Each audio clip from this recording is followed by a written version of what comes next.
What's up, everybody? Welcome to a Friday edition of The Squeeze. I am Tyler Conning. Friday again already. It's amazing how quickly the weeks seem to go in the summer. When the weather's nice and the temperature is high, it seems to go very quickly versus the slushy, sloppy days of winter. But here we are, and here we are on a Friday after another 1-2 day. So we had a 2-0 Monday, which led into a 1-2 Wednesday, a 1-2 Thursday. We hit the Dallas Stars, thank God. They won that hockey game in overtime.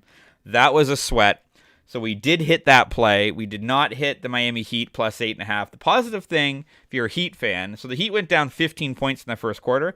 They actually outscored Boston by 2 the rest of the way.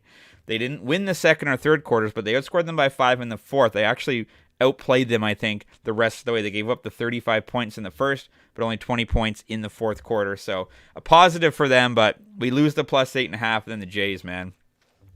There's a reason I'm wearing the Chicago Cubs hat. Now, I did get this at a Cubs game at Wrigley Field, so I'm not a complete bandwagon jumper offer, but the Jay, we lost the under 8.5 on the hook. It falls at 9. Jay scored 2 runs in the 9th inning, but what is going on with Manoah? Jansen is hurt. He couldn't be behind the plate. Manoah walks 5 or 6 again.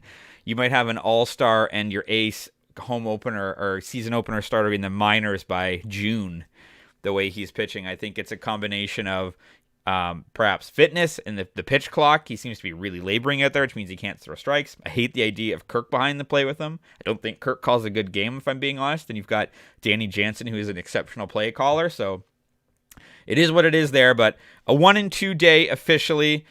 Before we get to today's bets, I just want to talk about the contest that I'm running between now and June the 8th. I'm running a contest where I'm giving away $25 in free bets to your favorite sports book.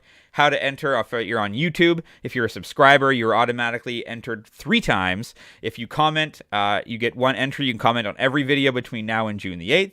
And then on Twitter, follow me on Twitter. Every time I post the giveaway or the day's squeeze video, retweet it for 3 entries and like that for 1. And again, you have to be following me on Twitter. On June the 9th, I'll do a draw here on the squeeze. The winner will get $25 in free bets on your favorite sports book. And that is just eligible for Canadians. Okay, today, 2 WNBA bets and 1 bet in the MLB because, full disclosure, not great at betting baseball. I'm on the East Coast. I go to bed before a lot of these games even finish. It's tough to know who's won, who's lost, who's pitched, who hasn't, who's been used in the bullpen, who's hurt, all of that sort of thing. So it makes it tough to bet baseball, being that they play every single day. I will have baseball bets, but you're going to see a lot of WNBA. You're going to see a lot of CFL. So if you're more of an NHL, NBA guy, maybe I see you in the fall when the NFL rolls back around again, and that is cool. But I'm going to bet what I know. I'm not just going to throw bets out there just to do it. I want to make sure I know what I'm talking about. So we're going to start today in the NBA with the Washington Mystics and the Chicago Sky. Washington comes into this game 1-2, and Chicago comes in an impressive 2-0. I actually didn't love the Chicago Sky coming into this season. I thought they were going to have a bit of a drop-off after losing Candace Parker to Las Vegas last year. But they do have a lot of quality veterans, which I think is going to make them tough to play. I do like Washington better. I don't know if they're going to win this game because it is in Chicago, but I do like Washington plus the points here. I put them sort of 2-3 behind Vegas in the power rankings preseason. They had the best defense in the league last year, and they've got Shakira Austin entering her sophomore season being paired with Alina Del Don, former MVP and number 4 pick. Brittany Sykes also enters the fold, and I think that Coach Eric Thibault, who is the son of fairly legendary WNBA coach Mike Thibault, who's one of the all-time greats, I think he's going to do a very good job with this Washington team. Obviously, it's tough to know. We're just, a couple games in, 2 to 3 games in, who's going to do what, who's going to go where. But I think that they're going to be very impressive. I think the combination of Shakira Austin and Ella Del Don is going to really start finding their groove. I think they're going to be able to put up some points, and I think they're going to be able to keep playing defense. I think Chicago has played a little bit above their potential so far this season. So for that reason, I'm going to take the Washington Mystics plus 5.5. That's minus 118 at Bet99. The other game tonight in the WNBA, you've got the Dallas Wings and the Seattle Storm. Seattle Storm had the luxury, and it's weird the way the schedule has worked, whereas in the previous game, those teams are going into their 4th game of this season. This is only the 2nd game for both Dallas and Seattle. Seattle got routed by the Las Vegas Aces in their first game, 105-64. They lost by damn near 40. Now they take on a Dallas team that's coming off an 85-78 win against Atlanta. And, this is not the greatest matchup in the world. They're sort of the two bottom teams. I actually think Seattle is probably going to be the worst team. I don't know how they're going to score the basketball. They lost a lot of players, despite going to the finals last year. They lost essentially everybody. And now you've got the Dallas Wings, who have been a confusing team and throughout the WNBA's history. They do have a lot of talent on their roster. I do like the way in the first game that Arika Ogunbowale played, had 20 of her 27 points. You've also got Ryan Howard, who I quite like. She had 20 and 10. Had kind of a crappy game, only hit 8 of 24 from the field. Cheyenne Parker also had 18 points as well. So I think the Dallas Wings just have a bit more talent. And the Seattle Storm, look, man, they got depleted. It's only their second game. Yeah, they've had a lot of time to kind of try to figure it out, but I don't necessarily think this is going to be the time to do that, and you're getting it at only -2.5. So Dallas, I know they're on the road, but just to win by a bucket. Seattle, again, just lost by 40. I know Vegas is the best team in the league, but I'm still going to roll. I fade the Seattle Storm, so I'm taking the Dallas Wings -2.5 for -118 at Bet99.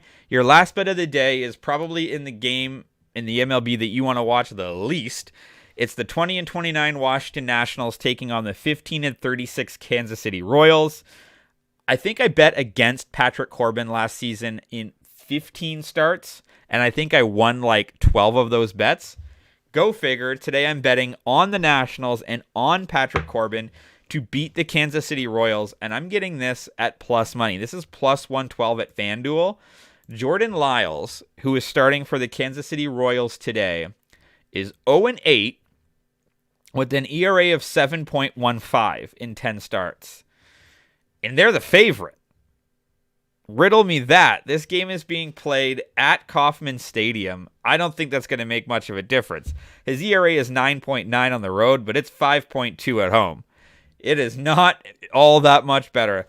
The last time, ironically enough, he pitched at home, he pitched all 9 innings, gave up 4 earned runs against the Chicago White Sox. Previous to that, his start at home, he gave up 6 in 5 innings against the Baltimore Orioles. He's averaging 5 2/3 innings despite an ERA of 8, and it's just because Kansas City doesn't have anything. They need to just keep letting these guys roll out there. And then you've got Patrick Corbin, who is actually not as terrible as he was last year this season. He comes into this with a 3-5 record. He's got an ERA of 4.47. It's the lowest ERA he's had since 2019 when he went 14-7. And he's pitched considerably better. On the road this season, he's 1-2, but he's got a 4.76 ERA. He's essentially been the same pitcher, whether it's at home or on the road this season. So I just think the Kansas City Royals they're absolutely brutal, man. When you look at the Royals this season, they are 7-19 at home. Washington hasn't been that bad. They're 10-12 on the road. I just think that they're going to be a little bit better today than Jordan Lyles, where they're at in this series. So it's the first game of the series. Kansas City's coming off. They lost the series to Detroit 2-1. Washington comes into this also having lost the previous series 2-1, but that was against San Diego. They actually didn't do too bad. The last time Patrick Corbin pitched, it was a 5-2 win against Detroit. So I'm going to take the Washington Nationals here at a plus 112 against the Kansas City Royals. So there is your card for a Friday. I'm taking the Washington Mystics plus 5.5. That's -118 at Bet99. Taking the Dallas Wings -2.5, -118 at Bet99 as well. And I'm taking the Washington Nationals plus 112. That is at FanDuel. As always, drop a comment if you're fading or following. You can follow me on Twitter at Tyler Conning for more picks and props throughout the day. TikTok and Instagram for just the picks portions. And your audio is on Spotify and Apple. Have a great Friday. Let's talk sports.